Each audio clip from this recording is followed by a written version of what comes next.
आपको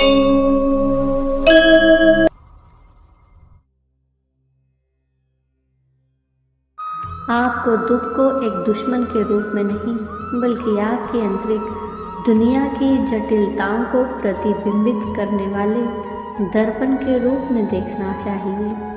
उदासी एक दर्पण है जो भीतर के अनसुलझे संघर्षों को दर्शाता है। खुशी का रास्ता इसके आसपास नहीं, बल्कि इसके माध्यम से है।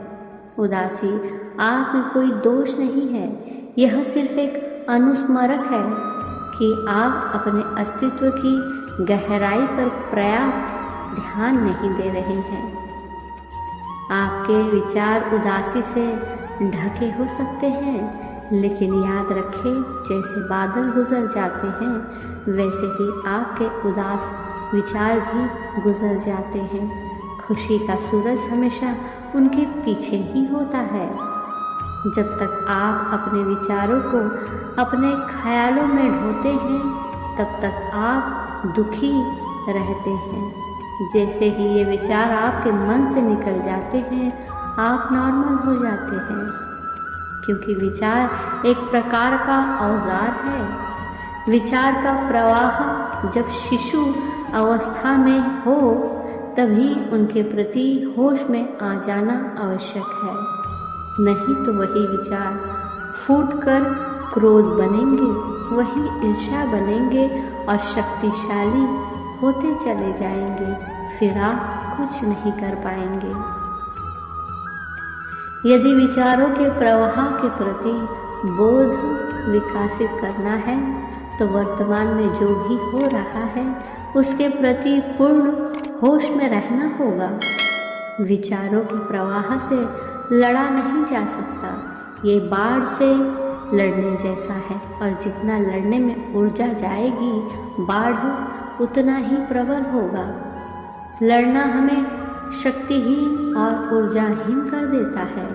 आपको अपने विचारों पर नियंत्रण रखने की ज़रूरत नहीं है, आपको बस उन्हें अपने ऊपर नियंत्रण करने देना बंद करना होगा। आपके विचार आपकी भावनात्मक स्थिति पर सीधा प्रभाव डालते हैं। आपके विचार दुनिया को आपको देखने के तरीके को आकार देते हैं और विश्वास और दृष्टिकोण बनाते हैं।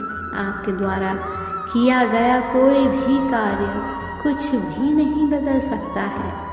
अक्रोधित होना और अतीत या भविष्य को नियंत्रित न कर पाने के लिए स्वयं को दोषी ठहराना केवल और भी अधिक नुकसान पहुंचाने वाला है। यदि आप इसी तरह सोचते रहेंगे, तो आप केवल दर्द को ही आविष्कार देंगे। इस बात पर ध्यान दें कि आप हर दिन अपने दिमाग में कौन से विचार भरना चाहते हैं।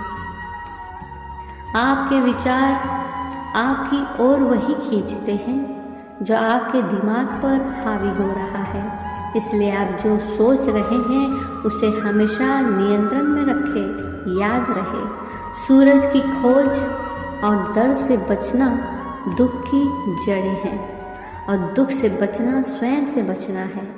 दुख का जब खुलकर सामना किया जाता है, तो इस मूलभूत सत्य की समझ पैदा होती है।